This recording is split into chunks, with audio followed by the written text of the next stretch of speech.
Shalom అందరికీ. శ్రమకాల ధ్యాన కూడికలు 7వ దినము. దేవుడు మనతో మాట్లాడుతున్న మాటలను ఒకసారి పరిశీలిద్దాం. ఈరోజు దేవుడు మన కొరకు ఏర్పాటు చేసిన వాక్య భాగం మత్తయి సువార్త 6వ అధ్యాయం 7-8 వచనాలు ఒకసారి చదువుకుందాం.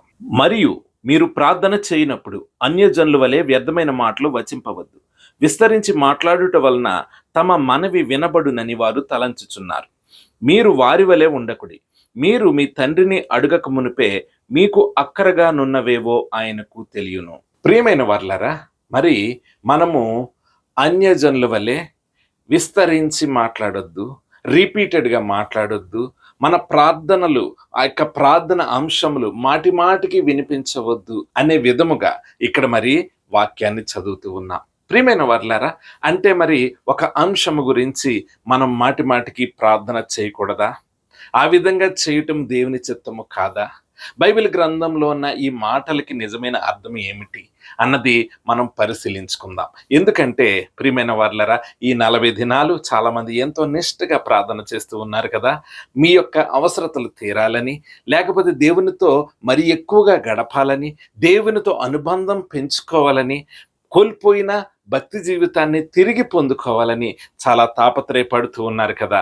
అయితే మనం ప్రార్థించే అంశములు ఏ విధంగా ప్రార్థించాలన్నది మరి ఒకసారి తెలుసుకుందాం. ప్రియమైన వారలారా, మాటి మాటికి అన్యజనుల వలె మీరు విస్తరించి మాట్లాడొద్దు అన్నది ఈ యొక్క వాక్యం యొక్క సారాంశము, లేకపోతే యేసుక్రీస్తు మనకి చెబుతున్న మాటలు. మరి నిజముగా ఎవ్వరు మాటి మాటికి ప్రార్థన చేయలేదా?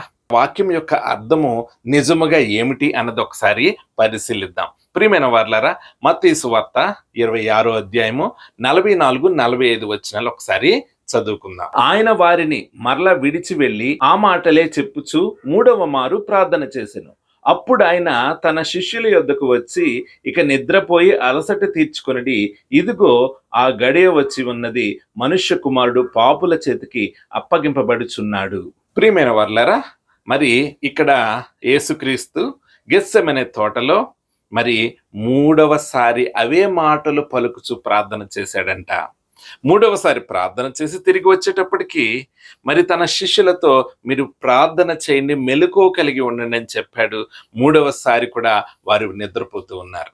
అయితే వారితో అన్నాడు యేసుక్రీస్తు, ఇక మీరు నిద్రపోండి, ఆ గడియ వచ్చిందని చెప్పాడు. ప్రియమైన వారలారా, అదే విధంగా మరి కొరింథీయులకు రాసిన 2వ పత్రిక 12వ అధ్యాయము 7-8 వచనాల్లో ఏ విధంగా రాయబడి ఉన్నదో ఒకసారి పరిశీలిద్దాం. నాకు కలిగిన ప్రత్యక్షతలు బహు విశేషముగా ఉన్నందున నేను అత్యధికముగా హెచ్చిపోకుండా నిమిత్తము, నాకు శరీరంలో ఒక ముళ్ళు, నేను అత్యధికముగా హెచ్చిపోకుండా నిమిత్తము నన్ను నలగగొట్టుటకు సాతాను యొక్క దూతగా ఉంచబడిను.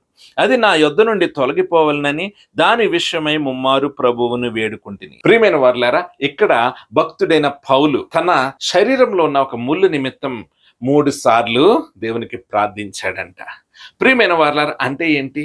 విస్తరించి మాట్లాడొద్దు, 3 సార్లు మాత్రం ప్రార్థించాలన్న విధానంగా దేవుడు చెప్పాడని మనము తలంచాలా?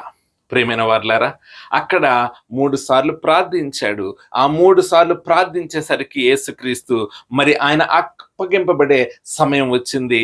అప్పుడు మరి ఆ గడియ వచ్చింది గనక ఇక మీరు అలసట తీర్చుకోండి అని తన శిష్యులకు చెప్పాడు.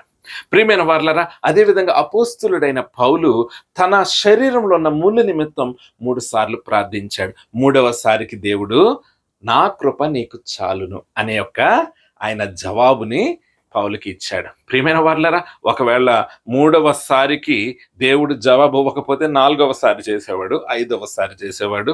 ఎప్పుడైతే జవాబు వచ్చేదో అప్పుడు ఆపేసేవాడు. ప్రియమైన వారలారా, అయితే మరి అక్కడ దేవుడు విస్తరించి మాట్లాడొద్దు అని చెప్పాడు, కానీ యేసుక్రీస్తే 3 సార్లు ప్రార్థించాడు. మరి క్రీస్తు ప్రియశిష్యుడైన మరి ఇక అపోస్తులైన పౌలు కూడా మరి 3 సార్లు ప్రార్థించాడు. అంటే వాళ్ళు చేయొచ్చు, మనం చేయకూడదనా ఏంటి? ప్రియమైన వారలారా, ఇక్కడ విస్తరించి మాట్లాడొద్దన్న విధానం ఏమిటంటే, మనము పై పెదవులతో మనము ప్రార్థించుట కాదు గాని మనస్ఫూర్తిగా ప్రార్థించుట, యథార్థతతో ప్రార్థించుట, నిష్కపటముగా ప్రార్థించుట. ప్రియమైన వారలారా, మనం ఒక అంశము గురించి ఎన్నిసార్లైనా ప్రార్థించవచ్చండి, కానీ మనము చేసిన ప్రార్థన యథార్థతతో ప్రార్థించాలి. యథార్థతతో ప్రార్థించుట అంటే ఎలాగా?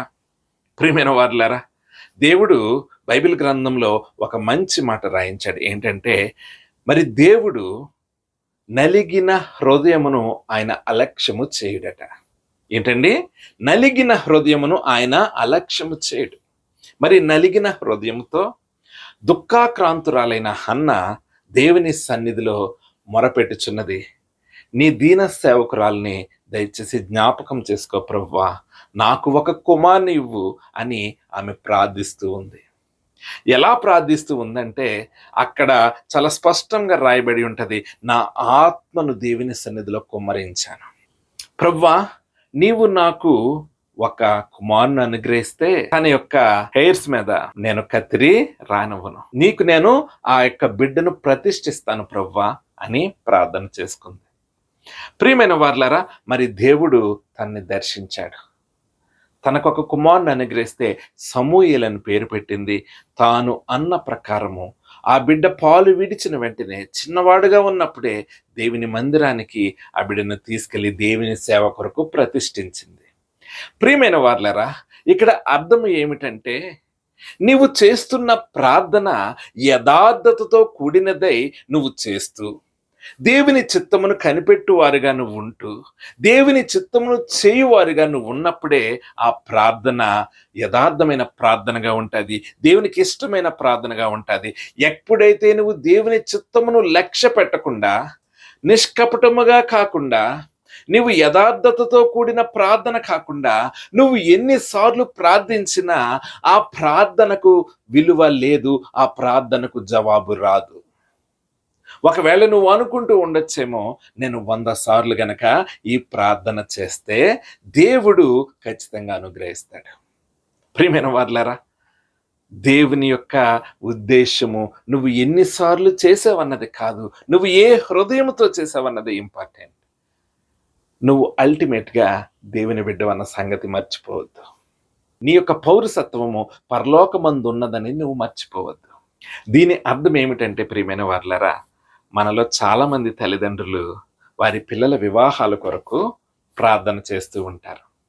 ప్రభువా, నా కుమార్తెకి లేకపోతే నా కుమారునికి వివాహ వయసు వచ్చింది, నీ చిత్తమును బయలుపరచు ప్రభువా, మంచి బిడ్డ మాకు అల్లుడుగా కావాలి, లేకపోతే మంచి బిడ్డ మాకు కోడలుగా కావాలి, నీవు సహాయం చేయి, నీ భక్తుడై ఉండాలి, నీ భక్తురాలై ఉండాలి ప్రభువా, మాకేమీ వద్దు అని ప్రార్థన చేస్తూ ఉంటారు.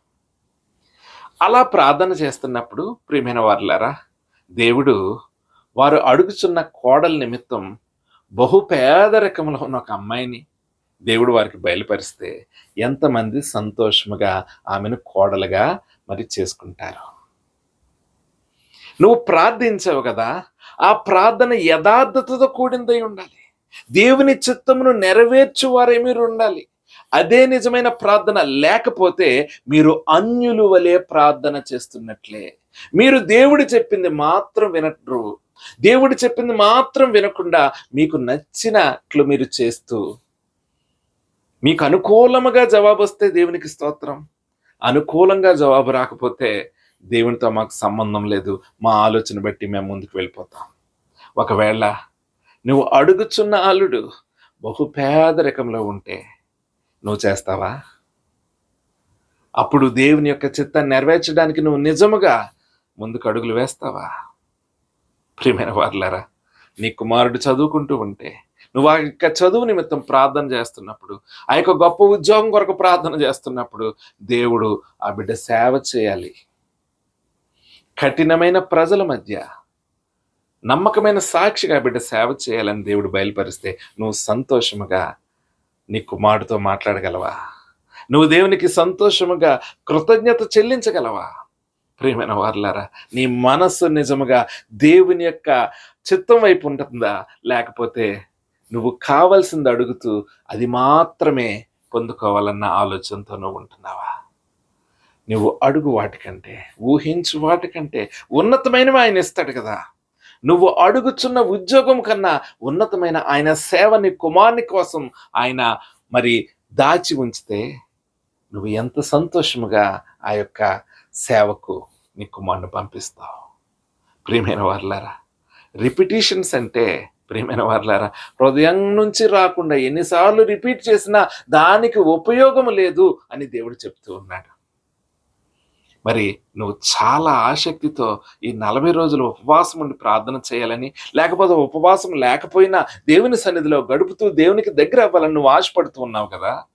ఈ రోజున నువ్వు చేసే ప్రార్థన ఎలా ఉండాలంటే, నీ యొక్క అంశములు, నీ ప్రార్థన అంశములు, ప్రభువా మా కుటుంబ సమస్యలు ఇవి, నా సమస్య ఇది, మేము ఎక్స్పెక్ట్ చేస్తుంది, మేము కోరుకుంటుంది ఇది నాయన. ఒకవేళ ఇది కాకపోతే నీ చిత్తమేంటో మాకు బయలుపరచు, మేము తప్పకుండా సంతోషముగా నీ చిత్తాన్ని నెరవేర్చువారుగా ఉంటాం అని నువ్వు ప్రార్థన చేయాలి. ఇదే దేవునికి ఇష్టమైన ప్రార్థన.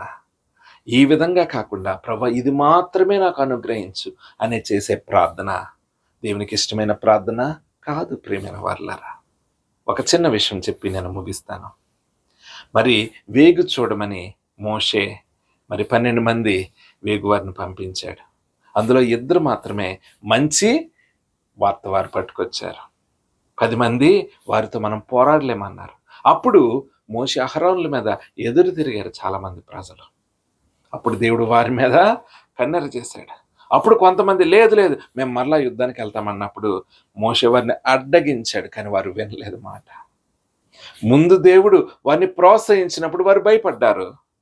తరువాత దేవుడు ఇక ఈ మార్గం గుండా కాదు ఇంకో మార్గం గుండా మిమ్మల్ని నడిపిస్తానన్నప్పుడు లేదు లేదు ఇప్పుడు మేము యుద్ధానికి వెళ్తామని వారు ముందుకు వెళ్ళారు. మరి ఆ యొక్క శత్రువుల చేతిలో వారు అపజయాన్ని పొందుకున్నారు. ప్రియమైన వారలారా, దేవుడు ఏది చెప్తే అది చేయడం మేలు. మనకు నచ్చినట్లు చేసి మనము దేవుణ్ణి నిందించడం కాదు. దేవుడు వెళ్ళమంటే వెళ్ళాలి, దేవుడు ఆగమంటే ఆగాలి. ప్రియమైన వారలారా, మీ యొక్క ప్రార్థన అంశాల్లో కూడా దేవుడు ఏది బయలుపరిస్తే అది చేస్తామన్న నిశ్చయితతో మీరు అడుగులు వేయండి. దేవుడు కోరుకునేది అదే. ప్రియమైన వారలారా, ఆయన చిత్తాన్ని చేయడానికి నువ్వు ఇష్టపడకపోతే, ఆయన చిత్తాన్ని తెలుసుకోవడానికి నువ్వు ఇష్టపడకపోతే ఆ ప్రార్థనలో విలువ, ఆ ప్రార్థనలో యథార్థత లేదు. యథార్థత లేకుండా ఆయనకి ఇష్టులై ఉండలేరు. నువ్వు యథార్థతతో ప్రార్థన చేయి. ఒకవేళ దేవుడు బయలుపరిచే యొక్క చిత్తము నీకు కష్టంగా ఉన్నను, దేవుడు దాచి ఉంచిన మేలు గొప్పది కదా, ఆయన నీ చేయి విడవడు కదా. నువ్వెందుకు అనుమానిస్తావు? దేవునికి కృతజ్ఞతలు చెల్లించు. దేవునికి నమ్మకమైన సాక్షిగా ఉండు. నీ యొక్క పేరు జీవగ్రంథంలో రాయబడి ఉంటుంది. ఈ యొక్క వాక్యం మీ అందరి హృదయాల్లో 100గా ఫలింపజేయబడును గాక. మీ కుటుంబాలని మిమ్మల్ని దేవుడు అత్యధికంగా దీవించి ఆశీర్వదించును గాక. ఆమేన్. God bless you.